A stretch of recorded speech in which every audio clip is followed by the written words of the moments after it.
Good morning বন্ধুরা, সুপ্রভাত। তোমরা সবাই কেমন আছো? আশা করি সবাই খুব ভালো আছো। সৌমিক আর স্মিতার নতুন একটি ব্লগে তোমাদের স্বাগত জানাচ্ছি। আজকে হচ্ছে শনিবার। সৌমিক চা খেয়ে সকাল সকাল অবশ্য 7:30টার মধ্যে অফিসে বেরিয়ে গেছে। তার আগে আমাদের ফুলটা এনে দিয়ে গেছে। ঠাকুরের শনিবার দিন আমরা মানে ফুল মালা দিই, তো তা বেরিয়ে গেছে। আর রিকনের স্যার এসে গেছেন 7:30টায়, ওনাকে চা দেওয়া হয়ে গেছে। এখনো স্টাডি করছে। রিকনের না আজকে একটু চাপ আছে, মানে শনিবার দিন ব্যাক টু ব্যাক মানে টিউশন পড়ে ওর। এই 7:30টা থেকে 9:30, 9টা 9:30 অব্দি পড়বে। তারপরে আবার 11টা থেকে আরেকটা টিউশন রয়েছে, আবার বিকেল 4:30 বা 5টা এই থেকে আরেকটা টিউশন। তা সৌমিক বললো আমি তো অফিস থেকে এসে যাবো, এসে একটুখানি দরকারে বেরোবো আবার, তখন রিকনকে একবারে ওখানে পৌঁছে দিয়ে তারপর আমি যাবো। আজ মানে ওইখানে 11টার সময় ওকে সাইকেল চালিয়ে যেতে দেবো না। আর তোমাদের ওখানে কি মেঘলা মেঘলা করেছে? আমাদের এখানে গরমটা আছে প্রচন্ড, কিন্তু রোদটা নেই, মেঘলা করে রয়েছে, হাওয়া দিচ্ছে, মেঘলা রয়েছে। তা যাই হোক, সৌমিক আসার সময় বললো চিকেন নিয়ে আসবে। আজকে চিকেন করো কষা কষা করে, আর ভাত, আর কিছু করতে হবে না। ও চাটনি করতে হবে, চাটনি মানে টক করতে হবে, টক না করলে চলবে না। এখন ঘরের জানলা ফানলা কিন্তু সব বন্ধ। এই দেখো, এদিকে বন্ধ, এদিকে বন্ধ। এসি যে সারা রাত চলে না, ঘরটা বেশ ঠান্ডা থাকে। তাই এই ঘরের মধ্যে বসেই আমি ক্যামেরাটা দেখছিলাম। দোকানে সব এক এক করে ঢুকছে করছে। এখন আবার একটু একটু করে রোদ উঠলো। বাবা রোদটা উঠো না, রোদটা উঠলে বেশি কষ্ট হয়। তা যাই হোক, চলো আমি এক এক করে একটুখানি কাজে হাত লাগিয়ে নিই, তারপরে আসি তোমাদের কাছে। আর সৌমিক আজকে ব্রেকফাস্টটা বাড়িতে এসে করবে। ও বললো মুসলি খাবো। অ্যাকচুয়ালি সৌমিকের না দুধটা সহ্য হয় না, প্রবলেম করে। তা বললো আমি দই দিয়ে মুসলি দিয়ে খাবো। আমি খাও, ভালো লাগে দই দিয়ে খেতে। তো চলো এক এক করে আমি কিছুটা কাজ এগিয়ে রাখি, তারপরে সৌমিক আসুক, তারপরে আবার তো রান্নার জোগাড় করবো। স্যার এখন পড়াচ্ছেন রিকনকে।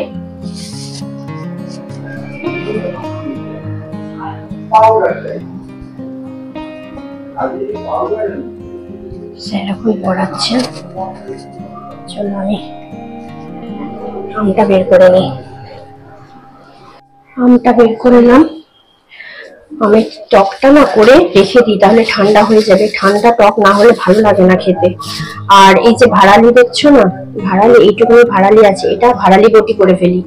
এটা দারুণ লাগে, শুকনো লঙ্কা সর্ষে ফোড়ন দিয়ে এত ভালো লাগে আমার খেতে। আর ভাড়ালি তো খাওয়াও ভালো। এবারে কি না সবাই খায়, রিকনও খায়, সৌমিক তো ভালোবাসি। মোচা বলো, এই ভাড়ালি বলো, সবকিছুই খায়। আমার রিকন এমন হয়েছে, ও না সমস্ত ভেজিটেবলস খায়। শুধু খায় না বলতে, পটল যদি পেকে যায় সে পাকা পটল খাবে না। আর করলার দানাওয়ালা করলা খাবে না, মানে দানাটা ফেলে খাবে না এমন না। যেমন কালকে তিতার ডাল করেছিলাম, তিতার ডালে ওর জন্য বেশি করে করলা দিয়েছি, কিন্তু না চেয়ে চেয়ে করলা গুলো খাচ্ছে। বলছে আমাকে করলা দাও, আমাকে করলা দাও। আমি তো একটা পাতে করলা নিতে পারিনি, বীজগুলো সব ফেলে সুন্দর করে এমনি আমরা ভাতের সঙ্গে মেখে খাই, ও তো এমনি মুখে দিয়ে দিয়ে খেয়ে নিচ্ছে। আর সেদিনকে তো করলা ভাজা দেখলে কিভাবে খায়, ও এরকম বাচ্চাকে ছোট থেকে যেরকম ভাবে শেখাবে ও কিন্তু ওই রকমই তৈরি হবে। সৌমিক যেটা করতো ছোট থেকেই, আমার কাছে এটাই রান্না হয়েছে, তুমি এটা খেলে খাও, নাহলে খেতে হবে না, চলে যাও, পেটে খিদে পড়লে ঠিক চলে আসবে।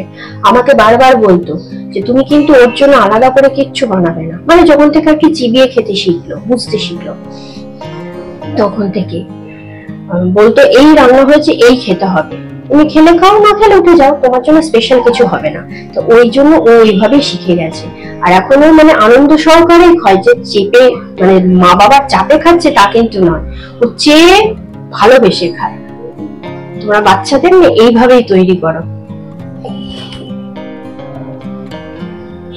এই সৌমিক অফিস থেকে এসে গেছে, এখন ও বললো মুসলি খাবে দই দিয়ে। দই নিয়ে এসছে, মুসলি প্যাকেটটা বিগ বাস্কেট থেকে সেদিনকেই নিয়ে এসছে। তা আমি রিকন আর সৌমিকের জন্য দুটো বাটিতে মুসলি ঢালছি, তারপরে এর সঙ্গে একদম দইটা দেব। দই দিয়ে মুসলিটা ভিজিয়ে রাখবে না, তাহলে না খেতে ভালো লাগে না।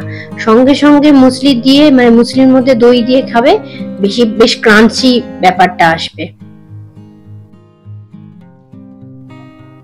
এবার আমি দই মেশাচ্ছি, বেশ অনেকটা পরিমাণেই দই দিতে হয়েছে, ওরা আবার অল্প অল্প করে খাবে না, একটু বেশি রকমই লাগবে দই। আমি কিন্তু দই মুসলি খাইনি, আমি আজকে ছাতু খেয়েছি। ভেবেছিলাম দইটা আলাদা করে এমনি খাবো, কিন্তু ছাতুটা খেয়ে পেটটা এতটাই ভরে গেল আর দই আলাদা করে খেতেই পারলাম না। ওটা যাই হোক ফ্রিজেই রয়েছে এখনো। এত গরম পড়েছে, গামছা দিয়ে খালি মুখ মুছছি আর রান্না করছি। যাই হোক, এই যে রিকন মুসলি নিয়েছে, মুসলি খাচ্ছে, আজকে দই মুসলি খাচ্ছে। রিকনের দুধ প্রবলেম হয় না, কিন্তু সৌমিকের হয় না, তো ওর বাবাকে দেখেছে আজকে দই দিয়ে খেতে, ও দই দিয়ে কর্নফ্লেক্স খায়, তো দই দিয়ে মুসলি নিয়ে নিল। চলো এখন রাখছি, আমার খুব তাড়াহুড়ো লেগেছে। তো আমার পুজো সব হয়ে গেছে, এখন একটু এসে বসলাম, এই যে ডাইনিং এসি চলছে, শান্তি। সৌমিক এখন গেছে স্নান করতে, রিকন টিউশন থেকে এলো, ওকে একটু শরবত করে দিলাম, বাপ বেটা আবার খুনসুটি শুরু হলো। তারপর এখন একটুখানি মোবাইল নিয়ে বসেছে, ওর স্নান কমপ্লিট হয়ে গেছে। সৌমিক এখন গেছে স্নান করতে। চলো তোমাদের না একটু ঠাকুর ঘরটা দেখিয়ে আসি, এই শনিবার দিন একটু মালা ফালা পরে তো দারুণ লাগে দেখতে। এই দেখো ঠাকুর ঘর, এই দেখো, এইখানে এখনো সৌমিক মালা দেবে, এই হচ্ছে, আমি মালা দিয়ে পুজো দিলাম। দেখেছো কত সুন্দর লাগছে দেখতে। এই দেখো,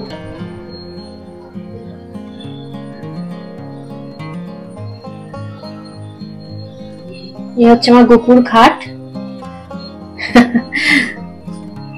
কি বলতো, সত্যি কথা বলতে যখন ঠাকুরের ঘরগুলো তৈরি হয়েছিল, আলাদা করে বড় ঠাকুর ঘর হয়নি। এবার যখন সংসার আলাদা হলো, তখন ঠাকুরের তো একটা আলাদা স্থান লাগবে আমার ঘরে, কারণ আমি এত সুন্দর ঘরেতে রয়েছি, এত সুন্দর ডাইনিং, রিকনের ঘর এত সুন্দর। যদিও তখন এত রিনোভেশন ছিল না, মোটামুটি একটা ভালো মতন করে সৌমিক আমাকে বিয়ে করলো।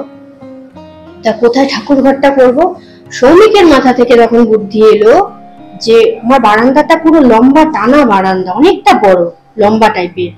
হ্যাঁ, ও বললো এই দিকটা তো আমার, মানে যে দিকটা এখন আমার ঠাকুর ঘর, ওই দিকটা তো আমার প্রয়োজনই পড়ে না, ওই দিকটা আমি কাঁচ দিয়ে ঘিরে ঠাকুর ঘর হিসেবে করে দিতে পারি। তা খুব সুন্দর, মানে আমার এমন কিছু খুবই ছোট্ট একটুখানি ঠাকুর ঘর তা নয়, ঠাকুর ঘরটা বেশ বড়, বেশ ভালো লাগে, মানে ছড়িয়ে ছিটিয়ে তুমি ভালো করে বসে পুজো করতে পারবে নানা রকম। আমার তো মাঝে মাঝে লক্ষ্মী পুজো বলো, সরস্বতী পুজো আমার ঠাকুর ঘরেই হয়ে যায়। যে ঘরে অন্নপূর্ণা পুজো হয়েছে দরকারই পড়ে না ওই ঘরে আসার, বেশ ভালোই লাগে। এমন কিছু মানে ছোটখাটো হয়নি, ভালোই হয়েছে। সৌমিকের মাথা থেকে বেশ বুদ্ধি বেরিয়ে গেছে। দেখো সত্যি কথা বলতে যার জিনিস সেই কিন্তু জোগাড় করে নেয়, আমরা দেওয়ার কে বলো না। সে ভেবেছে যে তোর জায়গাতে আমি এইভাবেই থাকবো, তোরা আমাকে এইভাবেই পুজো দিবি, তাই সে করিয়ে নিয়েছে আমাদের দিয়ে, তাই না? চলো সৌমিক বেরোক, একটু ঠাকুরের ধূপ মালা আর ধূপ দিই, এবার পরে আমরা লাঞ্চ করতে বসবো। লাঞ্চ করে কালকে আমরা এই ঘরেই শুয়েছি, হ্যাঁ তো, মানে রাত্রিরে না, দুপুরে। আজকে ওই ঘরেই শোবো, আমার বেডরুমেই শোবো। এখন এখানে একটু টিভি দেখুক, সারা সপ্তাহ তো এগুলো করে, টিউশন স্কুল করে, টিভি দেখার এখন বেচারা সময়ই পায় না। তো চলো যাই হোক, এখন আমি রাখি, হ্যাঁ পরে আসবো আবার। এইগুলো আজকে চিকেন রান্না,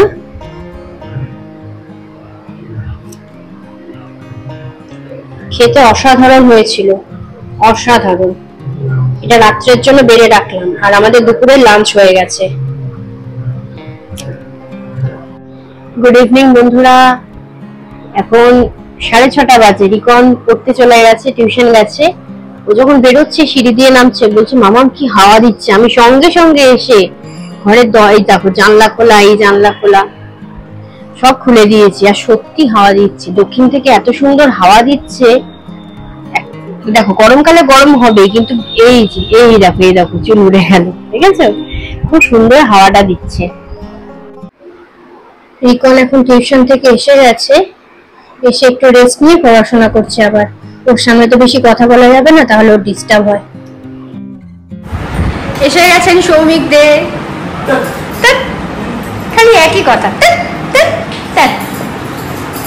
এই যে শুট করছি সৌমিক দেখে এসে গেছে। তো চলো বন্ধুরা, তোমরা দেখলে সৌমিক এসে গেছে, এবার আমাদের ডিনার টাইম শুরু হয়ে যাবে। তা ভিডিওটা আর কন্টিনিউ করবো না, এখানেই শেষ করছি। তোমরা সবাই খুব খুব খুব ভালো থেকো, নিজেদের শরীরের যত্ন নিও, সাবধানে থেকো। এখনও কিন্তু গরম কমেনি, বৃষ্টির জন্য আমরা সবাই অপেক্ষায় রয়েছি। তা আমার ভিডিওগুলো যদি ভালো লাগে অতি অবশ্যই লাইক করো, তোমাদের মূল্যবান কমেন্ট জানিও, আর নতুন বন্ধুরা কিন্তু অতি অবশ্যই সাবস্ক্রাইব করে দিও। তাহলে রাখি এখন, টাটা, গুড নাইট, সবাই খুব ভালো থেকো।